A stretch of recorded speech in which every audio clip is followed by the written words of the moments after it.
은혜 받으실 말씀은 신약성경 야고보서 3장 17절 말씀입니다. 야고보서 3장 17절 말씀. 오직 위로부터 난 지혜는 첫째 성결하고 다음에 화평하고 관용하고 양순하며 긍휼과 선한 열매가 가득하고 편벽과 거짓이 없나니. 아멘. 금빛 성가대 찬양의 연주 후에 당의자의 명상 설교 위로부터 난 지혜 5번째 말씀을 듣겠습니다.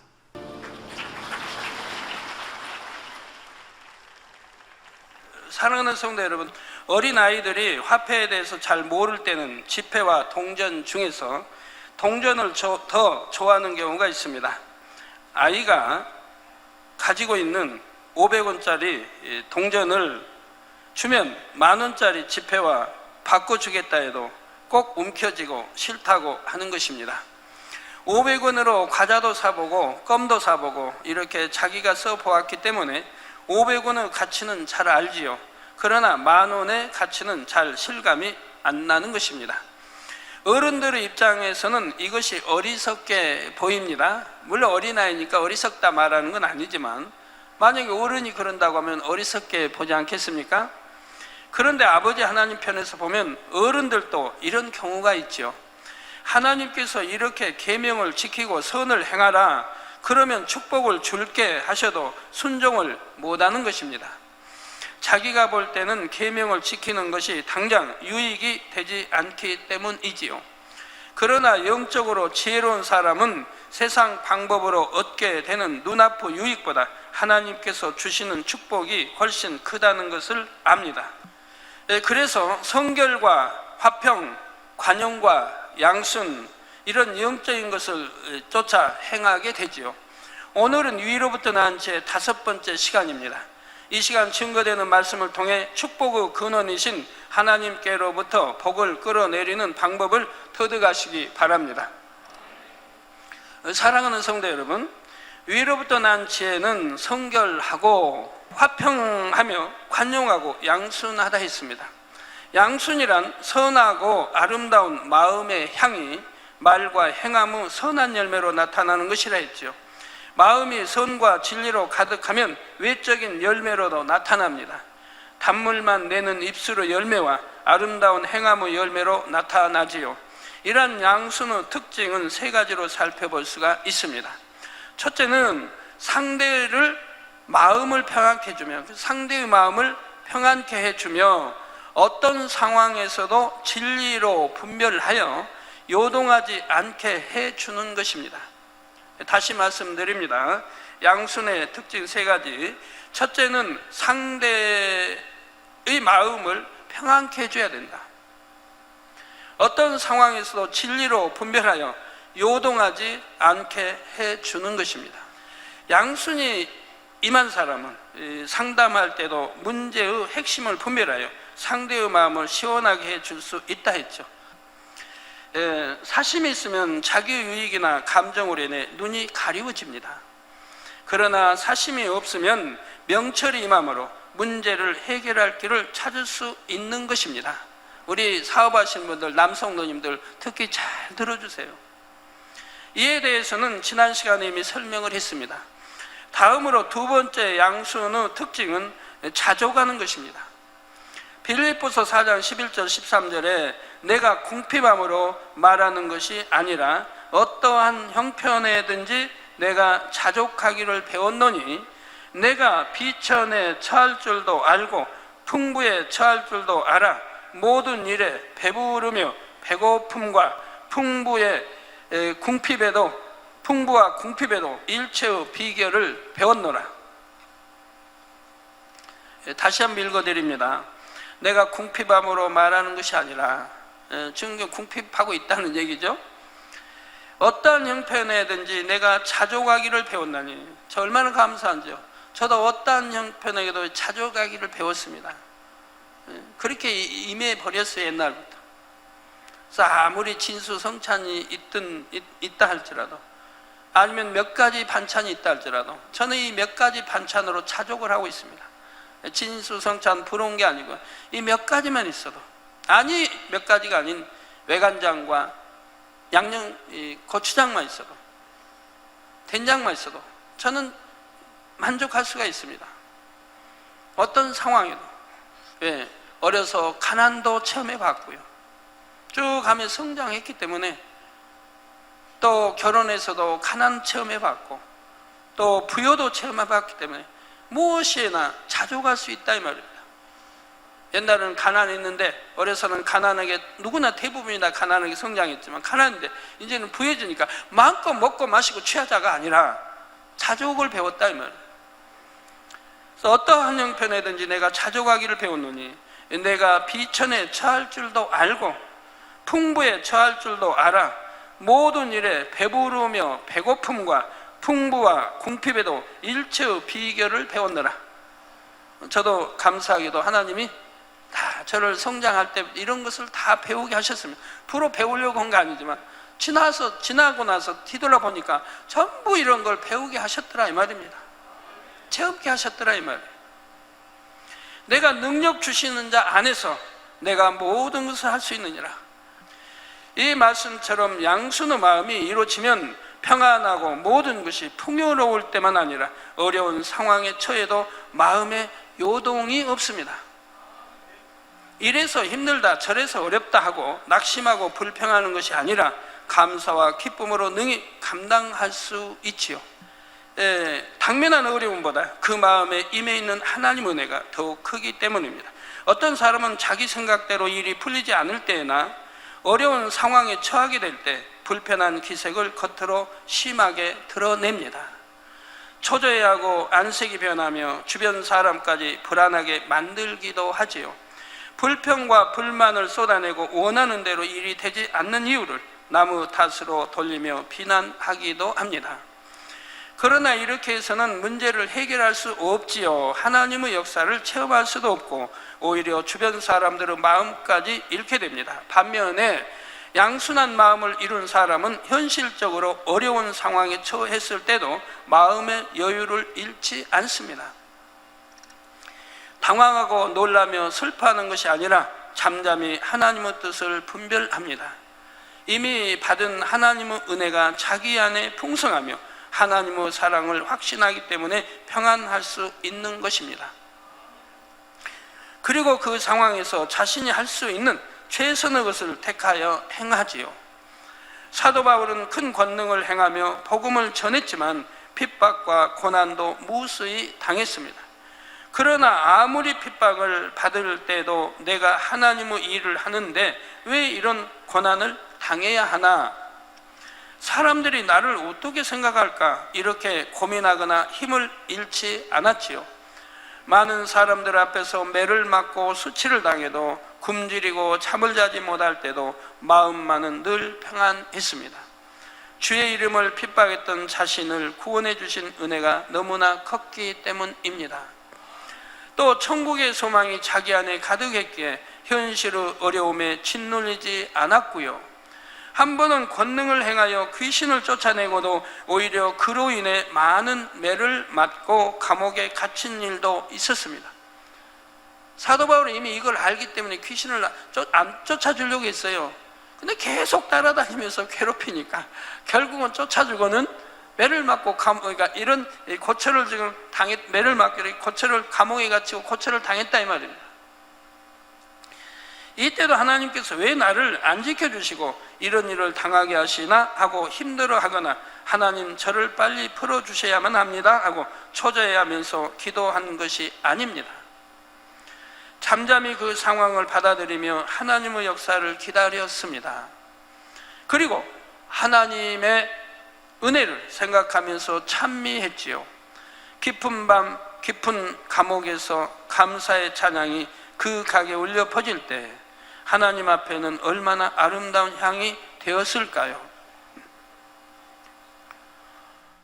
시편 50편 23절에 감사로 제사를 드리는 자가 나를 영화롭게 하나니 그 행위를 옳게 하는 자에게 내가 하나님의 구원을 보이리라 하셨습니다.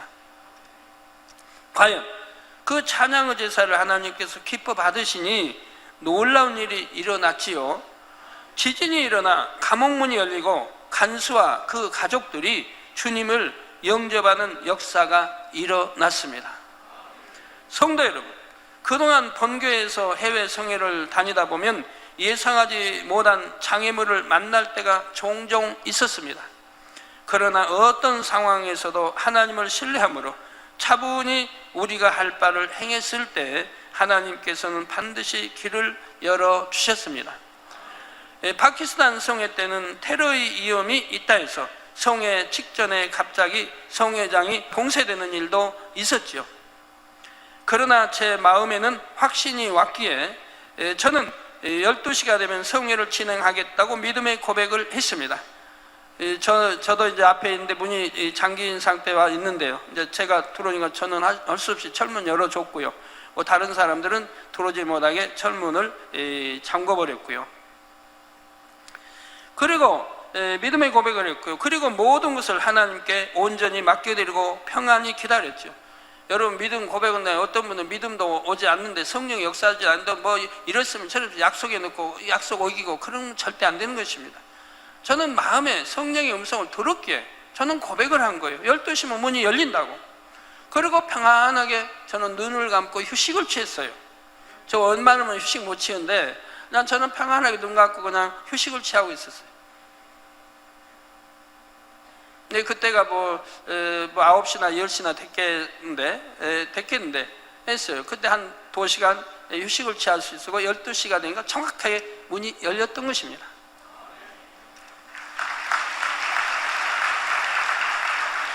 이때 굳게 닫혔던 철문이 어떻게 극적으로 열리게 되었는지는 선교 보고를 통해 여러분도 보셨습니다. 온두라스 성회 때는 성회 시작 시간이 다가오는데 심한 비가 쏟아졌습니다. 도무지 그칠 낌새가 보이지를 않았지요. 그러나 이때도 하나님을 의지함으로 제가 단으로 올라갔을 때 세찬 빗줄기가 안개처럼 흩어져 버렸습니다. 더욱 극적인 것은 인도 성회의 경우였지요. 성회가 시작되어도 비가 멎지 않으니 한국에서 성회를 위해 기도하던 우리 성도님들이 많이 걱정하셨다고 들었습니다.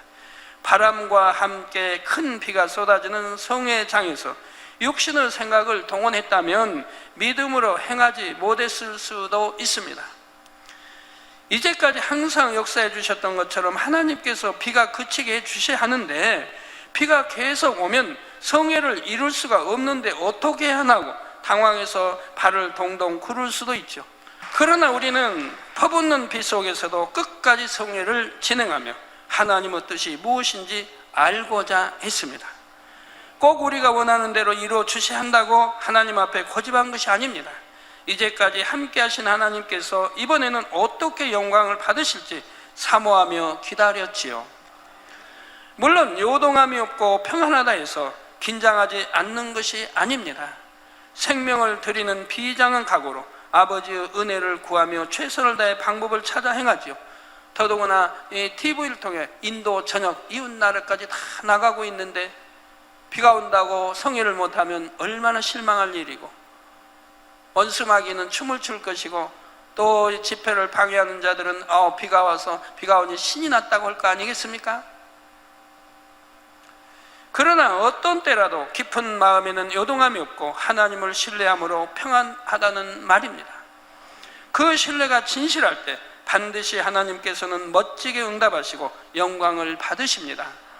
인도 성회 때도 그 당시에는 알지 못했지만 이것이 사람이 생각하지 못한 방식으로 일하시는 하나님의 축복이었습니다. 일반적으로는 성회 기간에 비가 안 와야 좋습니다. 그러나 인도에서는 상황이 달랐던 것입니다. 심각한 가뭄으로 시달리던 한 10여 개월을 시달릴 중에 비가 쏟아지니 현지인들에게는 그것이 오히려 은혜였지요. 한 10여일간 비가 안 왔다고 생각해봐요. 얼마나 애타게 비를 기다렸겠습니까? 빨래도 못하지요, 모욕도 못하지요. 어떻게 물을 구할 수가 없으니까 오히려 지금 시 전체가 데모를 하고 있는 거예요. 주정부가 아니라 나라의 전 정부에 데모를 하고 있는 거예요. 물을 달라. 물을 어떻게 줄 수가 있나요? 이웃주. 그 나라에 이제 주라면 한국보다 여하튼 크겠죠? 그러면 되겠죠. 근데 이웃주에도 물을 달라. 이웃주도 우리도 부족하니까 못 준다. 그런 판인 거예요. 얼마나 심각한 상태입니까? 그러면 이런 때는 비가 와주는 게 좋아요? 안 와주는 게 좋겠어요? 그들 백성들이. 와주는 게 축복이죠. 하나님은 그걸 아시기 때문에 피를 허락하셨다 이 말입니다. 이 아버지는 이렇게 시기적절하게 이게 모든 이 천기도 움직이시는 걸 볼 수가 있습니다. 우리 사람이 믿음이 없는지라 애가 타고 힘이 드는 거지. 하나님께 맡겨드리면 더 좋은 길로 하나님은 번번이 역사에 가시더라 이 말입니다. 그리고 방송을 통해 그 굵은 핏줄기 속에서도 제가 힘껏 설교하고 기도하는 것을 볼 때 사람들은 더 큰 은혜와 감동을 받았던 것입니다. 그 주최 측 이런 분들도 집회 못할 줄 알았습니다. 그리고 어떤 사고가 날지 모르고요. 방송 사고뿐이 아니라 또 전기 그 선들이 널려 있는데 이게 이제 합선될 수도 있는 것이고, 또 사람들이 요동하면 짓밟힐 수도 있습니다. 수십만 명이 온 집에 있는데 여기서 요동했다가는 큰일 날 수 있다 이 말입니다. 그런데 어느 사람 하나 요동하지 않았고 끝까지 자리를 지켰으니 이것이 하나님의 은혜가 아니면 어찌 할 수 있는 일입니까?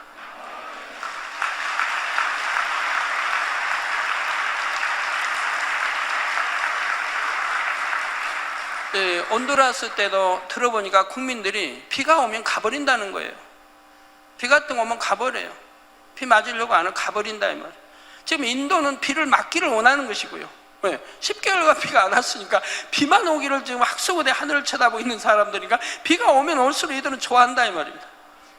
그래서 제가 도착한 날부터 비가 와서 토요일까지 비가 왔는데 그 일주일 동안 비가 10개월간 오지 않던 비를 해갈했다고 그래요. 토요일까지 와줌으로 인해서.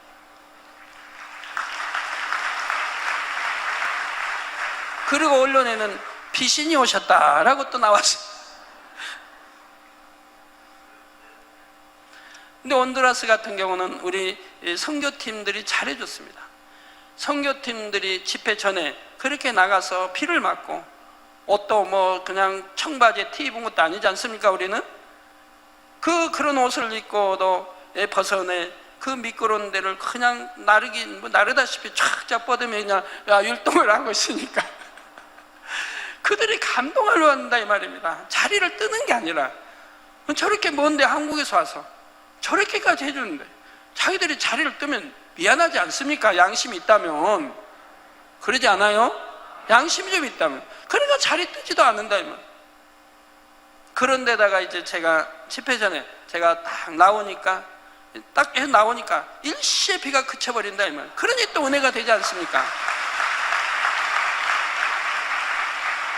네. 저렇게 우리 선교단들이 해주니까 얼마나 저 열광을 해요. 백성들 해외에서 와서 저렇게 멋있는 옷 입고 저렇게 비를 맞고 해주니 그들이 가려고 오겠습니까? 그들도 좋아서 박수치고 열광하는 모습을 볼 수 있지 않습니까?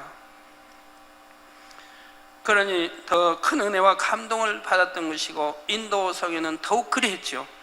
그로 인해 다음 날에는 상상하기 어려울 정도로 엄청난 인파가 몰려와 그 넓은 해변을 가득 메웠지요.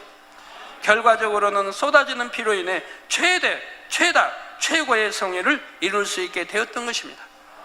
로마서 8장 28절에 우리가 알거니와 하나님을 사랑하는 자 곧 그 뜻대로 부르심을 입은 자들에게는 모든 것이 합력하여 선을 이루느니라 했습니다. 믿음은 내가 원하는 방식대로 하나님께서 움직이시기를 바라는 것이 아닙니다. 정녕 믿는다면 범사에 하나님을 의지함으로 하나님의 뜻이 무엇인지를 깨달아야 합니다. 그리고 그 뜻 안에서 자신이 갈 길을 찾아 믿음으로 행해야 하지요.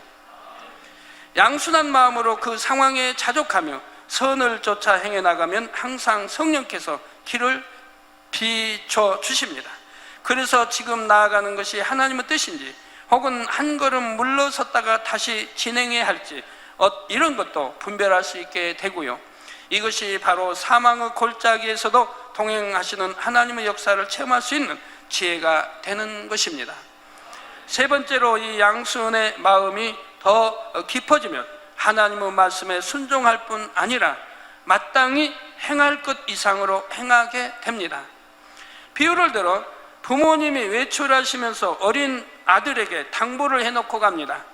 엄마 아빠가 돌아올 때까지 동생도 잘 보고 숙제도 다 해놔라 하지요. 그런데 부모님의 집에 돌아와 보니 이 아들이 숙제만 다 한 것이 아닙니다. 숙제를 다 했으면 그냥 놀아도 될 것인데 동생도 씻어주고 설거지도 해놓고 서툰 솜씨지만 집안 청소까지 해 놓았지요. 부모의 마음을 헤아려 자기 할 일 이상으로 행한 것입니다. 이런 모습을 보면 부모님의 입장에서는 이 아들이 얼마나 기쁘고 사랑스럽겠습니까? 어린아이라 해도 믿음직스럽고 신뢰가 가지요. 이런 것처럼 양순의 마음을 이룬 사람은 하나님을 사랑하기에 하나님의 말씀 그대로 순종합니다. 또 그 이상을 낼 수도 있습니다. 뿐만 아니라 성령의 밝은 조명 속에서 범사에 더 좋은 것을 분별하여 한 단계 더 깊은 선의 차원을 행합니다. 하나를 명하셔도 하나님의 마음에 맞춰 둘, 셋 혹은 그 이상으로 넘치게 행하고요. 아버지 하나님께서는 이런 자녀들을 보실 때 내 마음에 합하다 하시며 심히 기뻐하시지요. 한 예를 들어 여러분이 신앙생활을 하다 보면 이것을 할까 저것을 할까 선택하게 되는 기회가 많이 있습니다. 물론 이는 두 가지가 다 진리에서 어긋나지 않는 경우를 말하는 것입니다. 만약 하나는 진리이고 하나는 비진리라면 당연히 진리를 선택해야 하지요. 여러분이 믿음의 3단계만 되어도 내게 유익이 된다 해서 불법을 행하려고 하지는 않을 것입니다.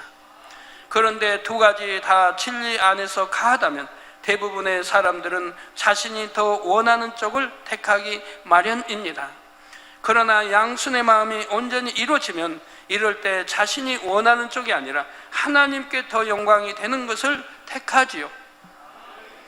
어느 것이 더 하나님을 기쁘시게 할까를 생각하여 선택하는 것입니다. 다니엘의 경우가 그랬습니다. 남유다 왕국이 하나님 앞에 범죄함으로 이방인들의 침략을 받게 되었습니다. 이때 다니엘과 친구들은 이방 나라의 포로로 잡혀가게 되었지요. 포로로 잡혀간 처지였지만 왕궁에 살게 되었고 왕이 주는 진미를 먹게 되었습니다. 그런데 이 음식 중에는 하나님께서 금하신 가증한 것들이 포함될 수도 있었지요. 다니엘과 세 친구들은 그런 것을 먹지 않으려고 환관장에게 특별히 부탁을 합니다. 왕의 진미와 포도주를 먹지 않을 것이니 물과 채식만 먹게 해달라는 것이었지요. 이들의 신분으로는 지금 환관장에 그럴 걸 요구할 처지가 못 되는 거예요. 포로로 잡혀왔으니까. 그러나 환관장은 채식만 먹게 허락했다가 소년들의 외모가 좋지 않게 되면 자신이 왕에게 책망받을 것을 염려했습니다. 이에 다니엘과 친구들은 환관장에게 열흘 동안만 시험을 해보자고 제안했지요. 그래서 채식만 먹은 지 열흘이 지나자 참으로 신기한 일이 일어났습니다. 왕의 진미를 먹은 소년들보다 채식만 먹은 다니엘과 친구들의 얼굴이 더욱 윤택하고 아름답게 보이는 것입니다. 다니엘과 같은 상황에서 여러분이라면 어찌 하셨겠습니까? 포로로 잡혀온 처지에 주는 음식을 먹으면서 좋고 나쁘고를 따질 입장이 아닙니다. 더구나 나쁜 음식을 먹으라는 것이 아니라 기름지고 맛난 음식을 먹으라는 것이지요. 그 중에 가증한 음식이 있을 수도 있지만 꼭 가증한 것들만 있는 것은 아니지요. 굳이 음식을 가려서 먹겠다고 하면 환관장은 미움을 받을 수도 있고 자칫하면 왕의 노여움까지 살 수 있는 상황입니다. 함께 잡혀온 다른 포로들처럼 어쩔 수 없는 상황이니까 하고 그냥 먹을 수도 있지요. 그런데도 다니엘과 친구들은 굳이 좋은 음식을 마다하고 채식만 먹기를 자원했던 것입니다. 이처럼 어찌하든 하나님 앞에서 더 합한 쪽을 택하려는 그들의 중심을 하나님께서는 심히 기뻐하셨죠. 우리 남성노님들, 우리 성도님들, 여러분들은 돈을 벌기 위해서는 어찌합니까? 하나님의 법도 어기는 분들이 많이 있지 않습니까? 돈을 벌기 위해서는, 내가 더 유익을 챙기기 위해서는 하나님의 법을 어기는 사람들이 많이 있더라 이 말입니다. 성도 간에 통거래 하지 말라 해도 통거래하고, 보증 쓰지 말라 해도 보증을 쓰고, 담보 서지 말라 해도 담보를 쓰고, 내가 더 유익이 된다면, 돈을 벌 수 있다면 하나님 말씀 단에서 그렇게 외쳐도 무시해버리고 하더라 이 말입니다. 그러지만 전에 제가 초신자 때도 행했던 일을 간증해 드렸습니다. 7년 전은 아프면서 부채가 너무 많았습니다. 기도원장과 저와 같이 벌어도 이자밖에 되지 않았습니다. 그 이자, 그 갚을 둘이 번 그 금액이 이자밖에 못 갚는다 이 말입니다. 그래도 한 번도 원금이나 이자를 안 줬으면 해본 일이 없습니다. 꼬박꼬박 둘이 벌어 이자를 갚을 때입니다. 이 원금은 가지질 않죠. 그리고 이제 힘든 일, 노동일, 또 이제 그 당시 용동은 돌산이고 산이고 과수원인데 그걸 이제 폭파하고 돌들을 이제 다른 데로 이제 옮깁니다. 그래서 그런 작업장이면 돌을 한 무더기씩 못 오는 게 있어요. 한 무더기 못 오면 그 당시에 700원인가 했습니다. 한 무더기 못. 그런 여름 태양편 때 이수진 목사는 조그만 어릴 때입니다. 이제 갓 100일 된 애예요. 근데 뭐 나무 그루 하나가 있나? 나무 그늘이 없어요. 그냥 태양볕에 뉘어놓고 그냥 양산 하나만 덮어놓고, 그리고 기도원장은 저는 돌을 줍습니다. 이 돌을 폭파해 사니까 다이나마이트 이렇게 해서 폭파해요. 폭파되면 돌들이 깨져서 이제 쫙 퍼지죠. 그러면 그걸 주어서 크게 한 더미를 만들어야 700원을 줬다 이 말입니다. 하루 종일 일해봐야 몇천 원도 안 된다 이 말입니다. 그렇게 사는 때도 저에게 제안이 들어왔다 이 말입니다. 제후의 누님으로부터 제안이 들어왔어요. 그때 그때는 이제 누님은 이제 주님 영접 안 했을 때고 저는 이제 초신자 때고, 제가 너무 딱하고 불쌍하니까 저를 불렀어요. 누님이 그 당시 봉천동에서 요정을 했어요. 그 요정이 서울대학교 교수 또는 이제 별자리 장군들, 그런 분들 상대로 하는 그런 인류 요정이었어요. 거기에 저보고 지배인이 해달라는, 지배인 되면 너 집도 주고, 기도원장 또 음식 솜씨 그 당시도 있으니까 기도원장도 하면 두 사람 월급 다 주고, 그 지배인은 또 심심찮게 생기는 것도 있고 그런다 이 말. 그 집도 주고 다 하겠다는 거예요. 그러니까 와서 지배인 해달라는 거예요. 나무 집도 아니고 누님의 집이니까 내가 얼마나 눈치 안 보고 잘할 수 있겠습니까?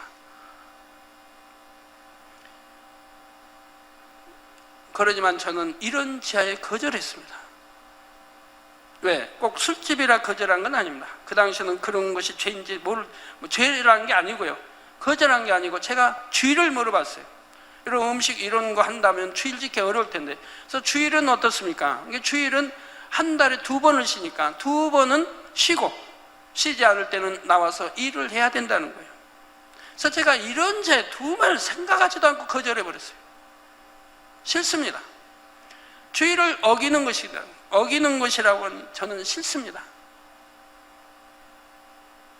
이런 제에 거절하고 와버렸어요. 그럼 교회 수입이 좋은데 얼마 안 쓰면 부채 다 갚아버리는데 이제 돈 걱정 안 하고 살 수도 있는데, 집도 주겠다는데, 제 월급도 많이 주고 기도원장도 월급을 주고, 그런데도 진리에 어긋나기 때문에, 주의를 어길 수 있는 것이기 때문에 이런 자에 거절을 해버렸다 이 말이에요. 그랬더니 시골에서 또 난리가 났죠. 어머님 제가 주님 영접했으니까 교회는 다니시지만 진리를 모르니까 욕 좀 하겠습니다. 그 자식은 그러니까 못됐다는 거예요. 저희 또 모여 이제 형제들도 있었겠고 한데, 그렇게 좋은 자리, 일자리 얼마든지 먹고 다 참 행복하게 살 수 있는 그런 일자리를 줘도 마다고 하니, 그놈의 고집 때문에 이렇게 말씀하면 참 못됐다고 저를 하신 거죠. 그런 이제 소식이 들려옵니다. 그러지만 저는 행복했습니다. 행복했어요. 내가 비록 돌을 몇천 원 안 돼, 또 100일밖에 안 된 어린아이를 땡볕에다가 양산 하나 덮어놓고 있을지라도 내가 이 아버지 계명을 어기지 않는다고 하는 초신자 때인데도 말입니다. 이것이 그렇게 행복했다 이 말입니다. 타협하지 않는 것, 미혹받지 않는 것.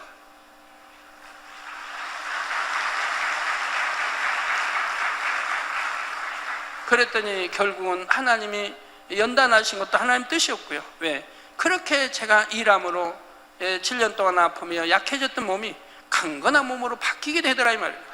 일을 하니까 팔다리 움직이고 허리 움직이고 일을 하니까 강건한 몸으로 회복이 되더라 이 말입니다. 그렇게 하나님의 역사해 주시고, 그리고 노동자의 고충을 알게 해주시고요. 그리고 노동자들을 대하면서도 그들에게 시간만 있으면 복음을 증거했고요. 또 노동일도 한 가지만 한 게 아니에요. 이것도 해보고 저것도 해보고 집짓는 일도 해보고 니아까도 끌어보고 뭐 그냥 땅도 파보고 별걸 다 했어요. 그런 것도 얼마나 감사한지. 전부가 감사한 일이었습니다. 아버지 섭리 안에 다 있었고요. 그런 연단을 통해서 정금 같은 강한 몸과 인내와 모든 것을 또 기르게 하셨습니다. 그리고 또 새로운 길을 또 인도해 주시고요. 우리 남성도님들, 저는 그렇게 어려운 상황에서도 그렇게 축복받을 수 있는 길이 있는데도 타협하지 아니하기 위해서, 진리에 어긋나지 않기 위해서 그런 길을 갔었는데 우리 성도님들 보면 그렇지 않더라 이 말입니다. 누가 좀 돈 좀 벌게 해줬다면 진리에 어긋나도 그냥 거기에 들어가더라, 말려 들어가더라 이 말입니다. 그리고 교회 안에 큰 시험거리들을 만들더라 이 말입니다. 저는 타협하지 않고 그런 신앙생활을 해왔기 때문에 오늘날 하나님이 최고의 교회, 최고의 권능 있는 종으로 세워주시지 않았습니까?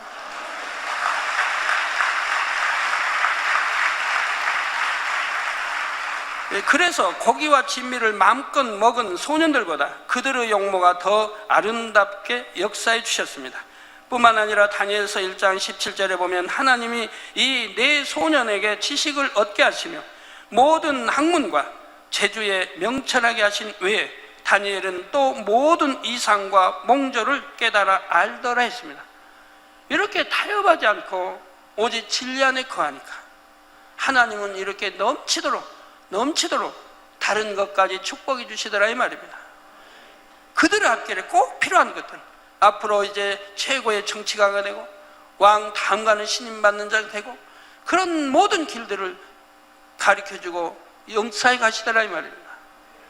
다니엘과 친구들은 이 지식과 명철, 영감으로 인해 큰 축복을 받았습니다. 이방 나라의 포로로 잡혀온 처지였으면서도 왕의 인정을 받아 높은 지위까지 이룰 수 있었던 것입니다. 성도 여러분, 이렇게 범사에 하나님 앞에서 더 합한 쪽을 택한다는 것이 쉬운 일은 아닙니다. 그렇게 더 선한 것을 택했는데도 당장은 현실적으로 축복이 아니라 시련이 오는 것처럼 보일 때도 있지요. 그럴 때도 원망하거나 불평하는 것이 아니라 능히 감당하겠다는 각오가 있어야 합니다. 이는 자신이 정녕 진리 안에 살아서 영적인 담대함이 있을 때라야 가능하지요. 그래서 하나님께서 내 편이시라, 하나님은 내 생명의 주인이시라 하는 굳건한 신뢰가 있어야 하는 것입니다. 이러한 양순한 마음으로 하나님 앞에 더 합한 것을 택하는 것에 대해서는 다음 시간에 이어서 살펴보겠습니다. 결론을 말씀드립니다. 사랑하는 성도 여러분, 양수는 하나님 앞에서 더 합당한 편을 택하는 것이라 했습니다. 그런데 여러분이 여기서 반드시 기억하셔야 할 것이 있습니다. 다니엘과 친구들이 이렇게 믿음으로 환관장에게 부탁할 수 있기까지는 그들의 행실이 평소에 어떠했는가 하는 점이지요. 환관장의 입장에서는 그들의 말을 들어줄 필요도 없고 오히려 자신이 어려움을 당할 수도 있습니다. 단번에 묵살할 수 있는 일인데도 그가 특별히 배려해 준 것은 물론 하나님께서 역사하셨기 때문이지요. 이와 동시에 다니엘과 친구들이 평소에 환관장이나 사람들 앞에서 선하고 성실하며 사랑스럽게 행했으리라는 것도 깨우쳐야 합니다. 결정적인 순간에 하나님께서 역사하셔서 환관장의 마음을 움직이실 수 있도록 공의에 합당한 행함을 쌓아야 하는 것이지요. 여러분이 하나님 앞에서 믿음을 내보일 때도 주변의 양해와 배려를 받아야 할 때가 있습니다. 한 예를 들어 교회 행사에 꼭 참석하고 싶은데 직장에서 휴가 일정이 맞지 않는다거나 가정에 행사가 있다거나 할 때가 있지요. 이럴 때도 믿음으로 참석할 상황을 만들어 은혜 받을 수 있다면 너무나 좋지만 그러기 위해서는 평소에 늘 선으로 쌓아야 합니다. 그 평소에도 부지런함으로 임해야 할 것이고요. 직장에서도 늘 성실하며 인정받으며 자기 업무를 미리 감당해 놓고 다른 사람들에게 피해가 가지 않게 해야지요. 가족들에게도 그 시간에 함께하지는 못하지만 마음은 함께한다고 느낄 수 있도록 감동함을 줄 수 있어야 하는 것이고요. 평소에는 자기 좋을 대로 행하다가 필요할 때만 내 믿음대로 하겠다 해서 양해해달라 요구하는 것이 믿음이 아닙니다. 이것은 자기 욕심에서 나오는 모습이고요. 관용과 양순이 마음에 임한 사람에게는 사심이 없다 했습니다. 사심이 없어야 당장에 얻어지는 유익이나 자신이 원하는 대로만 주장하는 것이 아니라 큰 마음으로 넓은 시야로 바라볼 수 있죠. 그래서 하나님 앞에서도 더 선한 것을 택하여 기쁨과 감동을 드릴 뿐 아니라 주변 사람들의 마음도 살 수 있는 것입니다. 이렇게 사람 앞에서도 흠없이 행할 때라야 하나님께서도 사단의 송사 없이 역사하시고 영광을 받으실 수 있는 것이죠. 사랑하는 성도님들은 이러한 공의를 잘 이해하셔서 참된 관용과 양순의 마음을 이루시기를 바랍니다.